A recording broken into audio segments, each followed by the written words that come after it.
Olá, seja muito bem-vindo à nossa classe C. Que bom ter você aqui conosco. Estamos aqui prontinhos para mais um tema e o tema de hoje é muito bom, então você não pode perder. Vocês já sabem, eu tenho um convidado aqui que é muito especial, que é o pastor Hugo, É uma alegria estar com cada um de vocês. e tenho dois convidados que vocês já viram algumas aulas atrás. Eu sou a Edlin, mais uma vez, e é muito bom estar aqui para a gente debater, conversar um pouquinho sobre assuntos tão importantes. Eu sou o Luiz Ferreira, estou aprendendo aqui também, viu? Todo Todos dia nós. que nós Eu também. abrimos a palavra de Deus, nós aprendemos. Sim, Os nossos telespectadores, ouvintes, estudiosos da Bíblia, com certeza já ouviram várias vezes a gente falando aqui. A Bíblia é um livro inesgotável. é verdade. Não tem como a gente abrir e não aprender alguma coisa. Principalmente quando nós tomamos uma atitude que você que está começando a estudar a Bíblia já aprendeu aqui. Nós sempre começamos o nosso estudo da Bíblia com uma oração. Evelyn, você pode orar por nós? Ai, posso sim. Vamos orar. Santo Deus, Pai querido, obrigada, Senhor, pela oportunidade de poder estar aqui contigo e de poder sentir a Tua presença. Nós vamos abrir a Tua Bíblia e falar sobre assuntos que Tu nos trouxeste, Tu nos deste para aprender sobre Ti, sobre o Teu caráter de amor. Que aqui possamos aprender mais e mais e assim nos prepararmos para um dia encontrarmos contigo. Fica conosco, se faz aqui presente, hoje e sempre, em nome de Jesus. Amém. Amém. O tema que nós vamos estudar hoje é um tema que alguns não gostam, é um tema que alguns gostam muito, mas aplicam mal, mas é um tema que quando nós estudamos realmente à luz da Bíblia, ele pode mudar a maneira como você vive a sua vida, a maneira como você trabalha, como você emprega o seu tempo. Nós vamos falar hoje de mordomia. Mas as pessoas têm dificuldade, porque hoje em dia, né, gente, para a pessoa ter um mordomo, tem que estar assim num nível muito alto. Um status social bem Um elevado. status social muito elevado. Então, eu quero começar com essa pergunta, pastor. O que é um mordomo? Por que nas igrejas a gente usa essa expressão mordomia cristã? Eu quero falar com quem é jovem, com quem é adolescente. Eu acho que a primeira imagem quando a gente tá falando com a galera, com a garotada, quando a gente fala de mordomo, especialmente quem gosta de assistir filmes, séries, desenhos animados, eu acho que o primeiro mordomo que vem na cabeça, Alfred. Tu sabe quem é? Ah, eu sei, De quem? É o Will Smith. Não, Não, tem o Alfred, é o maluco no pedaço. exatamente. Mas nem é desse que eu tô falando, é o Alfred do Batman. O Nossa. Alfred Não é da minha é o época. mordomo do Eu sou Batman. jovem. Do Batman. Então, ó, o mordomo é aquele que cuida dos bens, que administra os bens de um proprietário, de uma pessoa que geralmente é rica. Então, esse é o conceito da mordomia. O conceito da mordomia não é eu estar sentado ou deitado numa rede só na sombra e água fresca. Não é esse tipo de mordomia que a gente está falando. É a mordomia do cuidado. Eu reconheço que eu sou alguém que foi chamado por Deus para cuidar daquilo que pertence a Ele. E da onde que a gente tira isso primeiramente? De Gênesis. Gênesis capítulo 1. Gênesis capítulo 2, a gente vê ali, primeiramente, que Deus é o proprietário de tudo. Você pode ver esse Gênesis 1, verso 1 e verso 2. Então, tudo que existe é porque Deus criou. Segundo, o ser humano, quando foi criado, ele foi criado para cuidar daquele jardim original. Então, por exemplo, Gênesis 2, verso 15, a ordem de Deus foi: tomou, pois, o Senhor Deus ao homem e o colocou no jardim do Éden para cultivar e para guardar. Então, qual é a responsabilidade do ser humano? É cuidar, é guardar, é cultivar a terra. E terceiro, a gente tem que prestar contas a Deus. Verso 16 e verso 17. E o Senhor Deus lhe deu essa ordem: de toda a árvore do jardim comerás livremente, mas da árvore do conhecimento do bem e do mal não comerás, porque no dia que dela comeres, certamente morrerás. Então Deus permite que eu vá até certo ponto, essa é a liberdade que Ele nos dá. E Deus também fala: olha, mas tem coisas que você deve se abster, que você não deve tocar, você não deve comer. Então isso envolve reconhecer que Deus é dono de tudo, que Deus me deu a responsabilidade e que eu tenho que prestar contas a Ele. Se você entender esses 3 conceitos, você vai ser um bom mordomo. Mas a Bíblia tem muito mais a falar sobre isso. Muito. Tem algumas coisas que Deus nos dá. São dádivas que Ele dá a todos, inclusive. E que a gente... Pastor Hugo trouxe aí uma coisa bem importante. Nós temos que prestar contas daquilo que Deus nos dá, né? Então, a gente listou aqui 4 coisas que nós recebemos de Deus e eu queria que vocês falassem um pouquinho sobre essas coisas que nós recebemos e que nós temos que cuidar. Posso começar? Então, tempo, templo, talento e tesouro. Eu vou falar um pouquinho sobre o tempo. Deus nos concedeu o tempo. O tempo é algo importante, até porque, não sei vocês, mas parece que em Manaus o tempo ele é bem menor. Está 1 hora menos, né? Do resto do Brasil. Não sei se é por conta do trânsito, mas tem em dia que parece muito reduzido.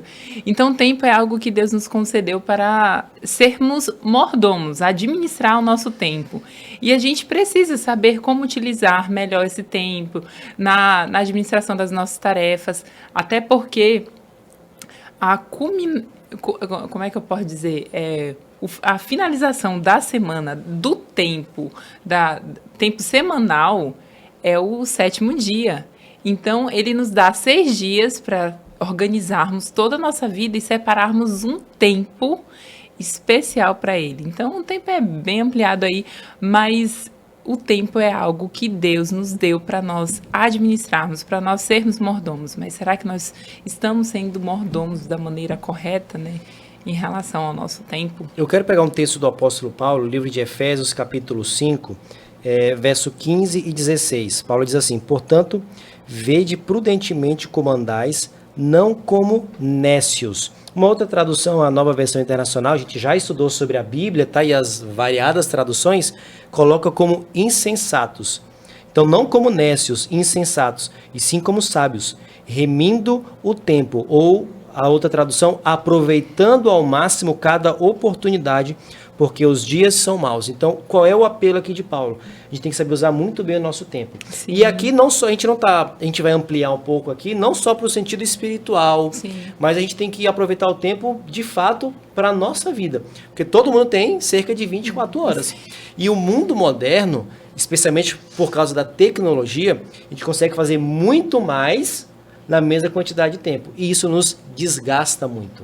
É verdade. Porque constantemente o nosso cérebro está o quê? Trabalhando e trabalhando e trabalhando, e chega no final, por exemplo, da semana, e no sábado a gente está esgotado. Muitas vezes não fisicamente, Mentalmente. mas mentalmente. E entenda bem, o sábado é o dia do descanso, a gente vai ver isso daqui a pouco em Êxodo 20, mas não é um dia de inatividade. Descanso envolve inatividade, mas não é sinônimo de inatividade. E a gente se desgasta tanto de domingo a sexta ou de segunda a sexta que o sábado eu não aproveito como o dia do Senhor. Sim. Eu só aproveito como o dia do Hugo. Não é o dia do Hugo, é o dia do Senhor. E ao fazer isso, não só no sábado, mas nos outros dias, eu estou sendo um bom mordomo do tempo que Deus concedeu para cada um de nós. Por isso é importante eu organizar toda a minha semana. Eu tenho 6 dias para isso, só um para Deus. Como é que eu tenho... Não, só um para Deus, não. Não, todos. Todos são, mas é um dia especial para Deus. Mas é um dia especial sim. separado para Ele. Mas é exatamente isso. Mas eu sempre penso que eu preciso organizar muito bem meus 6 dias para que eu tenha mais tempo de qualidade com Ele, para Ele. Então, é importante eu entender a importância do tempo. Ou seja, a gente tem que ter um esquema para a sua programação de cada atividade, quer seja ela intelectual, quer seja ela laboral, do que eu trabalho, não é? E também eu acho que essa é fundamental, a parte espiritual. Por exemplo, a primeira coisa da manhã, no meu tempo, deve ser dedicado o quê? O que eu faço é o estudo da Bíblia, Sim. da lição da escola sabatina. E eu diria que isso aí é quase que entre 45% e 1 hora de um tempo dedicado o quê? À parte espiritual. Não é aquela que a gente acorda de manhã e já está com a mão na maçaneta, vai embora para trabalhar, não é isso? Então, eu tenho que estar preparado para a parte espiritual, para a parte de trabalho e, por que não dizer também, a de lazer, não é? Ou seja, tudo isso requer planejamento, né? Requer planejamento, né? Pra Não que exceder... eu consiga administrar melhor o tempo. Eu posso Sim. até trabalhar demais excessivamente. Isso é prejudicial à minha saúde, Exatamente. não é isso? É o templo. Então, eu tenho que separar realmente cada uma das minhas atividades para que realmente eu tenha o quê? Um tempo remido. Remido, legal. E aí eu quero trazer o segundo T da mordomia, que é do talento. Então Deus nos concede tempo, mas Deus nos concede talentos. E aqui nos talentos a gente quer mencionar tanto os talentos naturais, quanto os dons espirituais que Deus concede para cada um de nós. Então Deus nos dá habilidades. Por exemplo, uma pessoa que tem o dom de cuidar de pessoas na área da saúde. E aqui eu tenho 3 pessoas aqui à minha volta. É um talento que Deus Sim. deu, porque precisou ser estudado e trabalhado. Sim. É um talento que pode se tornar um dom também espiritual. Mas você que é um mecânico, você que é um taxista, você que trabalha de Uber, são talentos que nós temos e Deus quer que nós usemos bem os talentos que Ele nos dá. Mas os dons também. Então, eu sou um pregador do Evangelho. Eu preciso trabalhar e cuidar bem dos talentos que Deus me dá. Por quê? Porque Pedro fala em 1 Pedro, capítulo 4, verso 10, que eu devo exercer bem os dons e os talentos que Deus me dá. Então, 1 Pedro 4, verso 10 diz assim: servi uns aos outros, cada um conforme o dom que recebeu, como bons despenseiros da multiforme graça de Deus. Ou a gente pode colocar como bons mordomos da graça que Deus nos dá. Então, se Deus nos concede dons e talentos naturais, Ele espera que eu trabalhe, que eu use. Não só para o meu crescimento, para eu trazer dinheiro para mim, mas que eu seja uma bênção para o próximo e o reino de Deus cresça. Não são talentos que devem ser usados de forma egoísta, né? Mas é para servir o próximo mesmo. É por isso que quer comais, quer bebais, façais qualquer outra coisa, fazei tudo para a honra e glória de Deus. Porque nós somos mordomos. Nós estamos administrando talentos, dons que Ele nos concede. Ele nos emprestou. Agora requer de mim como eu tenho administrado esses dons e talentos que Ele tem me dado. E a gente vai ter uma aula super especial sobre dons, né? Para que eles servem, como eles são usados na igreja.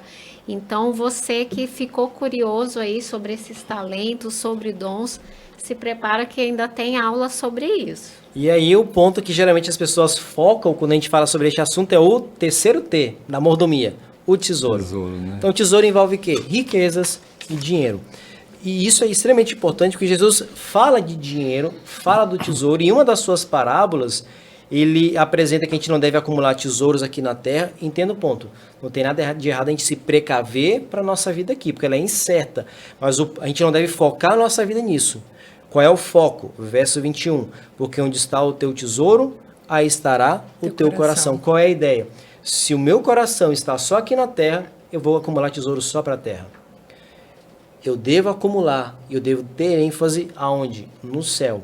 Então eu posso acumular tesouros no céu. Que tesouros são esses? Primeiramente, não são materiais, né? São imateriais. É minha própria vida, minha própria salvação, a salvação de outras pessoas. O meu caráter, que é o que a gente vai levar para o céu. Então, um dos aspectos da mordomia é sim, nós cuidarmos do nosso tesouro. A passagem clássica sobre mordomia, quando a gente fala de dinheiro, de recursos financeiros, é o livro de Malaquias, capítulo 3, verso 10, que Deus faz uma promessa para o povo de Israel, que é a seguinte: trazei todos os dízimos à casa do tesouro, para que haja mantimento na minha casa, e provai-me nisso, diz o Senhor dos Exércitos, se eu não vos abrir as janelas do céu e não derramar sobre vós bênçãos sem medida. Então, quando a gente fala de tesouro, veja bem, algumas pessoas têm ideia equivocada que é só eu cuidar do dízimo. Recebi meu salário, separei meu dízimo, agora o resto é meu. Então o resto eu vou cuidar e vou trabalhar assim, eu vou investir, eu vou gastar do jeito que eu quiser. Isso é equivocado. Porque a mordomia não é só do dízimo.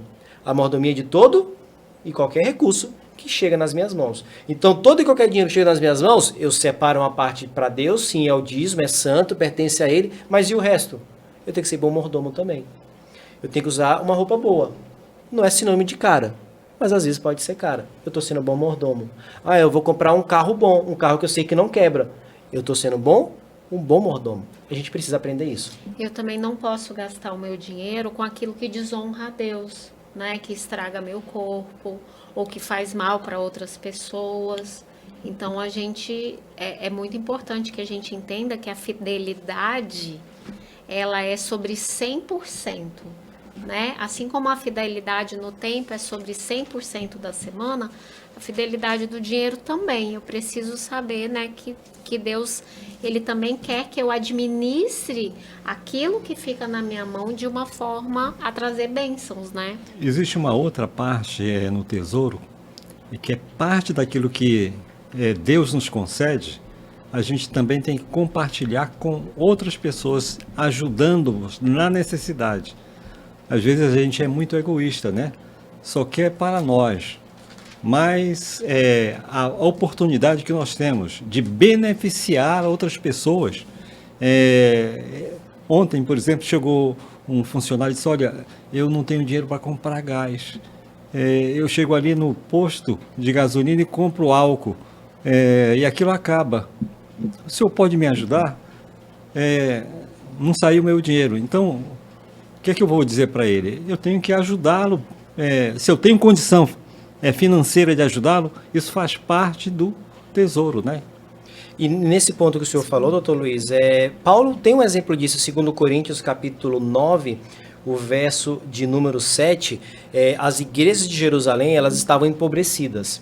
E Paulo era o apóstolo dos gentios, né? Ele pregava no Império Romano. O que ele costumava fazer?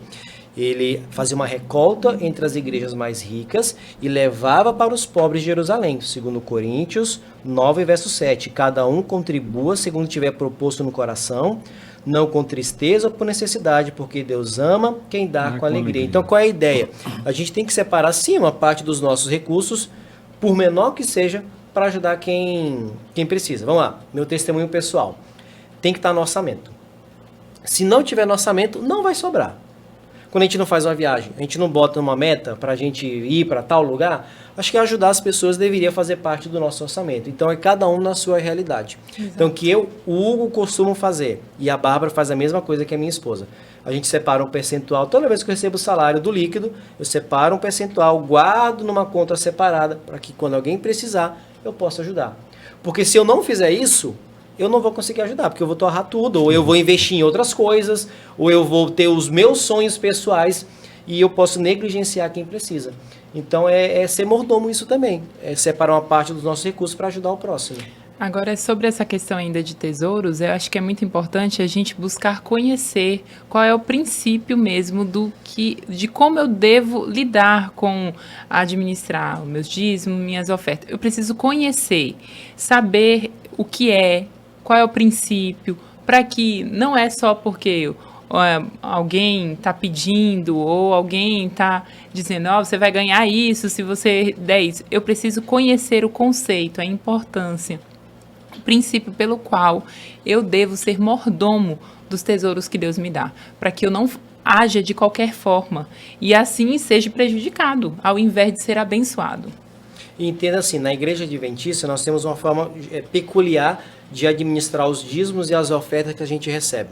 Então, bem rapidamente, porque aqui a nossa classe ela é introdutória, a classe C. Verdade. Então, os dízimos na Igreja Adventista basicamente é pregação do Evangelho. Então, salário de pastor, eu neste caso, o meu salário vem de dízimo. Mesmo que eu não esteja atuando, por exemplo, direto na comunidade C.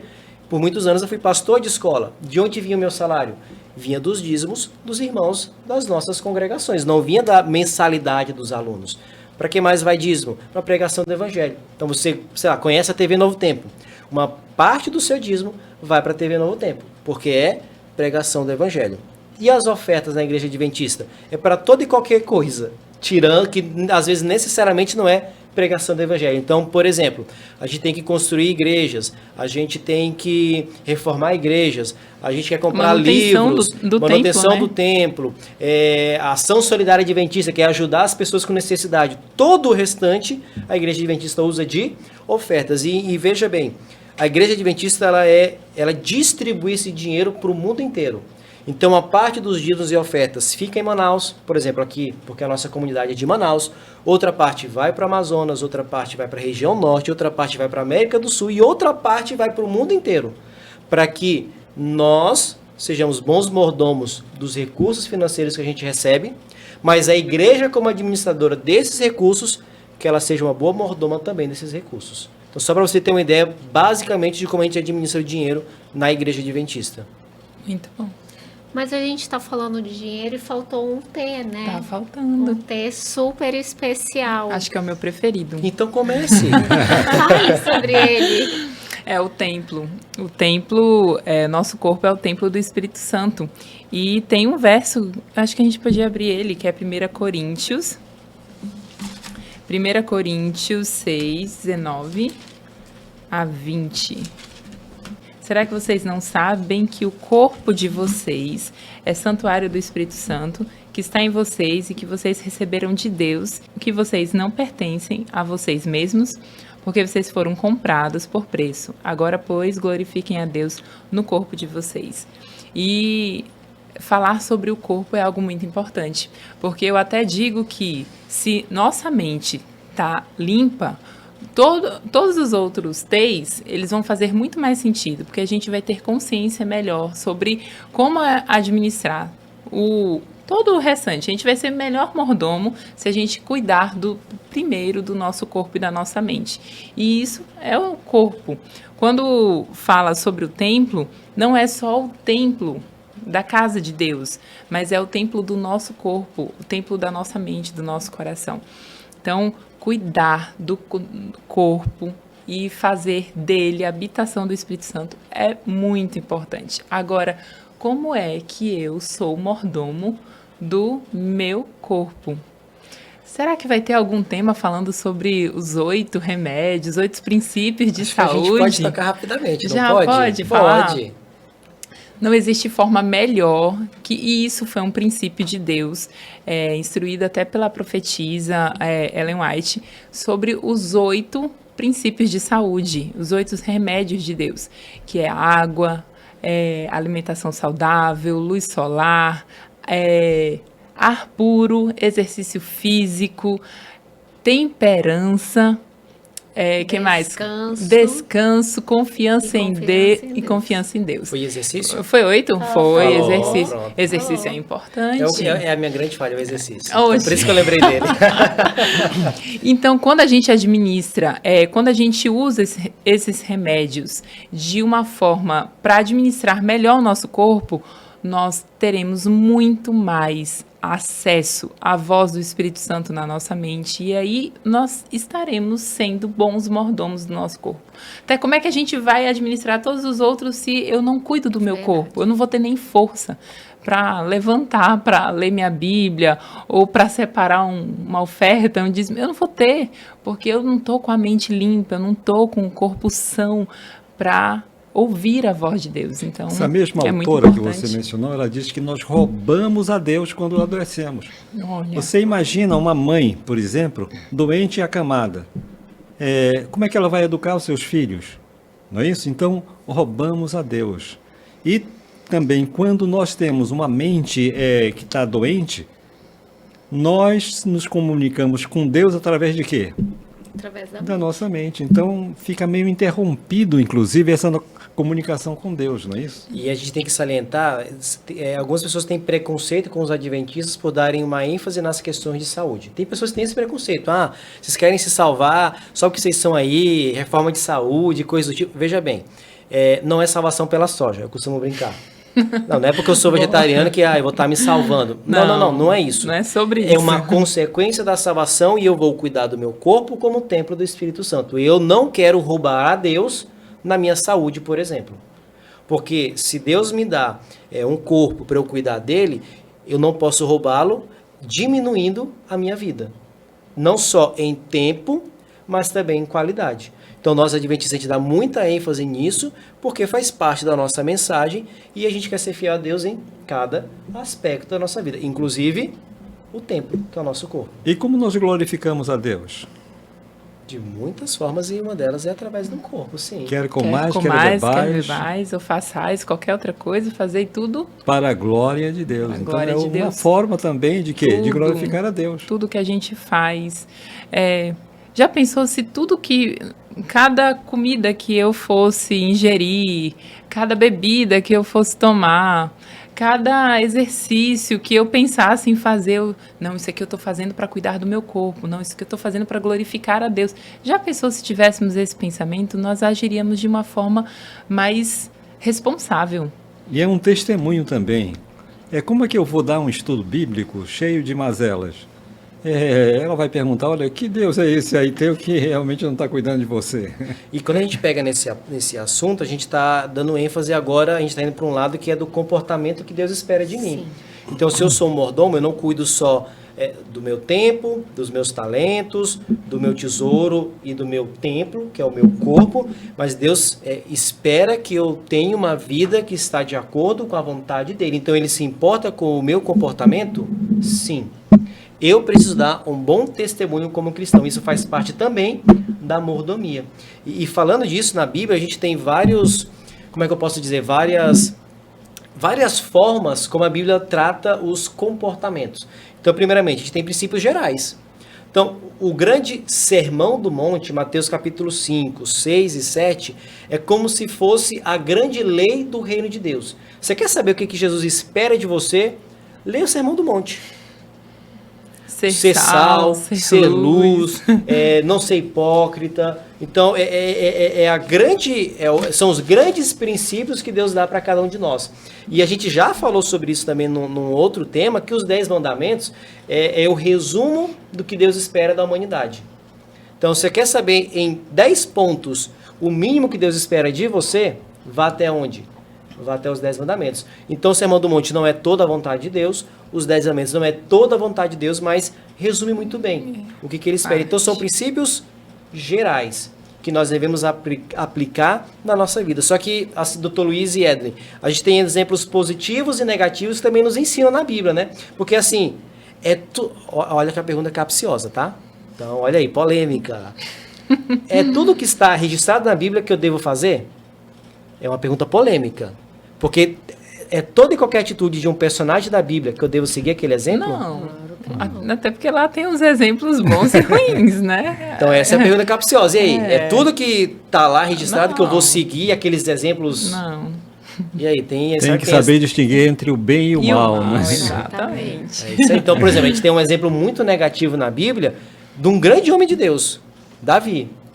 Segundo o coração de Deus, fez um monte de coisa legal, um monte de coisa certa, mas um dia ele deu uma olhada assim para uma mulher que não devia, chamou para um lugar que não devia, matou o esposo que não devia. Pois é. Então está registrado um exemplo ruim. Então, este é um exemplo que eu não devo seguir. Neste caso, o exemplo de Davi. José, eu devo seguir? Por outro lado, a gente deve seguir José. E estes dois princípios é uma aplicação do 7º mandamento, que é o não adulterarás. Por um lado, é o negativo, e por outro lado, é o positivo. José ia se dar bem se ele tivesse feito aquilo.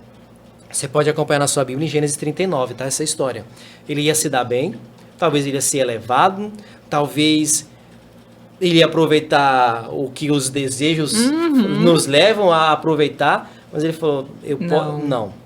Por quê? Porque eu sei que isso não é a vontade de Deus. Melhor servir a Deus do que estar de bem com a minha patroa. Exato.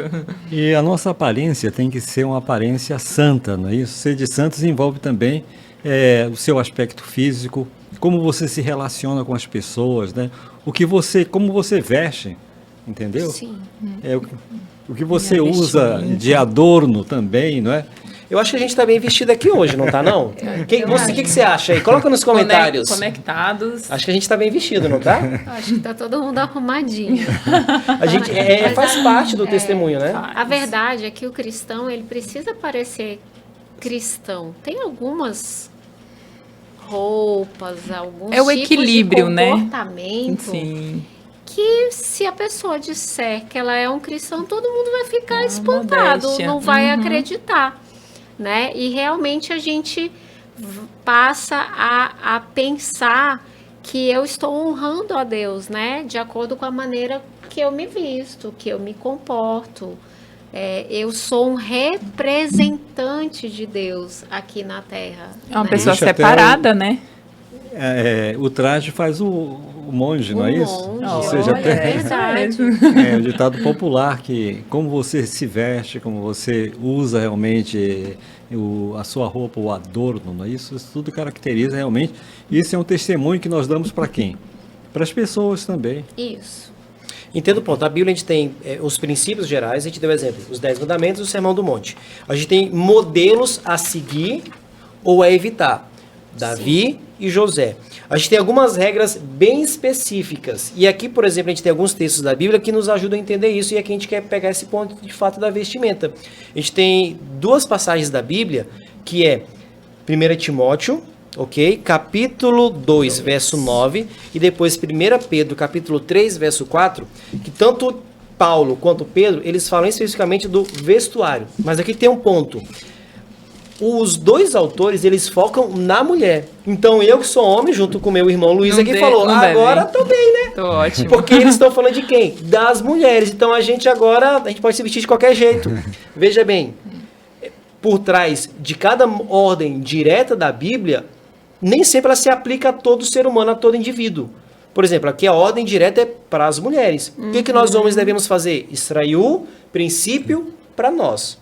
Se a Bíblia dá uma ordem direta para um homem, quem sabe para a mulher ela pode ser aquele princípio para a vida dela. Então, sobre vestuário, eu gostaria de ler primeiramente 1 Timóteo capítulo 2, verso 9, onde Paulo fala que as mulheres, como que elas devem se portar. Muito obrigado. Em traje decente, se ataviam, se enfeitem com modéstia e bom senso, não com a cabeleira, os cabelos frisados com ouros ou pérolas ou vestiário dispendioso, mas como? Com boas obras, como é próprio às mulheres que professam ser piedosas. E aí quando a gente vai para 1 Pedro, capítulo 3, verso 4, verso 3, desculpa, não seja o adorno da esposa o que é exterior, como frisado de cabelos, adereços de ouro, aparato de vestuário, seja porém o homem interior do coração, unido ao incorruptível, traje de um espírito manso e tranquilo, que é de grande valor diante de Deus. Então, ele está focando nas mulheres, mas nós homens também devemos estar aí onde? O princípio. Não foca no exterior. A gente tem que, como cristão, focar onde? No interior. Então, por isso que nós adventistas, a gente procura também se portar bem. Então, não é legal sei lá, vamos colocar pra gente que é homem, que também vale pra mulher, tá? Eu tenho um relógiozão de, sei lá, 100 mil reais. Se eu tenho 1 milhão, não vai ter muito custo. Mas pra mim, o Hugo, eu não tenho pra que ter isso.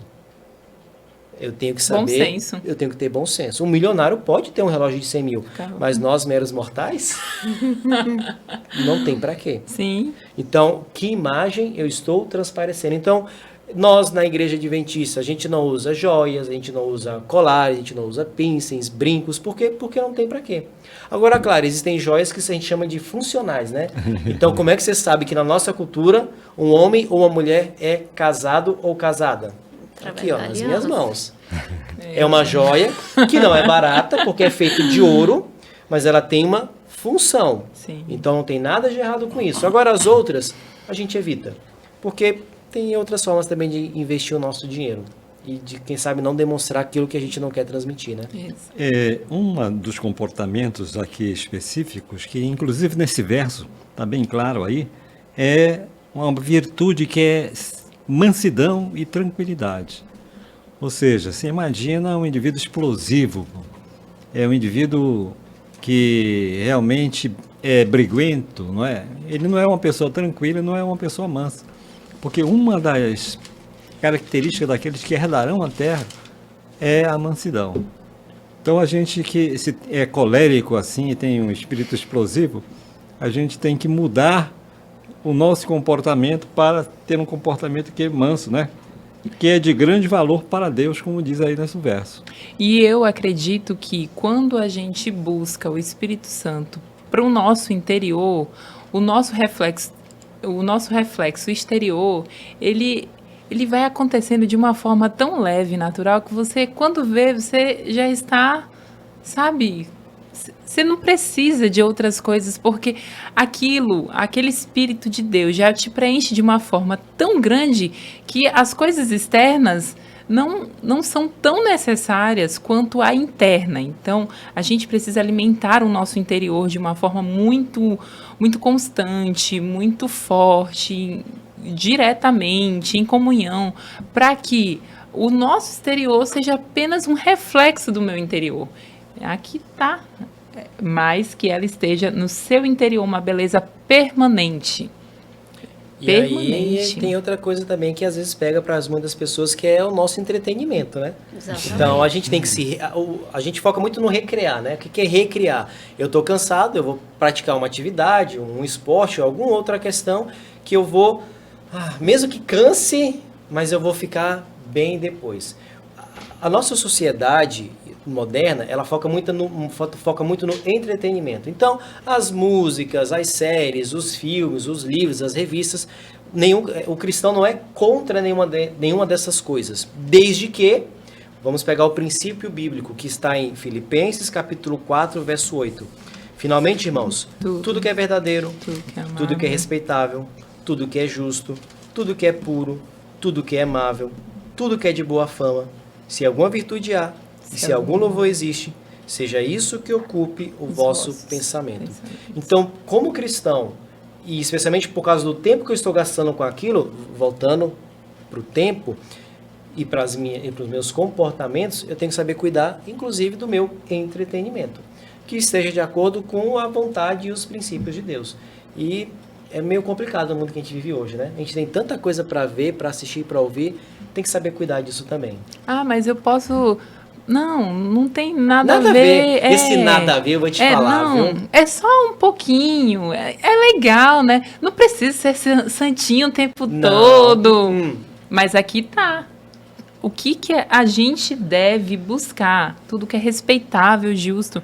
E você vê hoje em dia em a maioria dos entretenimentos. Não é nada puro, não é nada respeitável, não é, às vezes, de boa fama, é muita briga, muito sangue, muita imoralidade. E a gente tem alimentado nossos pensamentos com isso. Será que isso vai fortalecer o nosso templo? Vai fortalecer a nossa mente? Ou vai nos adoecer? Na verdade, alguns dizem que nós temos 50 mil pensamentos por dia. Olha só. E nós precisamos educar o pensamento. Ou educar. Seja, esse verso aí é muito relacionado a isso, não é isso? Ou seja, a nossa ação, ela vem primeiramente através de quê? Daquilo que nós pensamos. E depois é a execução da minha ação. Então, assim como a gente faz exercício para fortalecer os músculos, a gente também tem que fazer exercício para ter pensamentos bons. Verdade. Disciplina. Disciplinar os meus pensamentos. A gente está envolto em uma cultura que ela não é bíblica, vamos ser honestos. Mas nem tudo que está na cultura é antibíblico. Sim. Ok? Tem muita coisa boa na cultura e tudo mais. Então eu, como cristão, eu preciso ter maturidade, sabedoria para absorver aquilo que é bom e me afastar daquilo que é ruim. Então, por exemplo, músicas, vamos pegar só um ponto. Tem música sacra, música cristã, que é legal, mas tem umas também que não é muito legal. E essas eu vou evitar. Tem música secular, por exemplo, parabéns pra você. Eu sou corintiano, tá? Não tem nada de errado a cantar o hino do Corinthians. Eu sei, o time não tá legal, mas...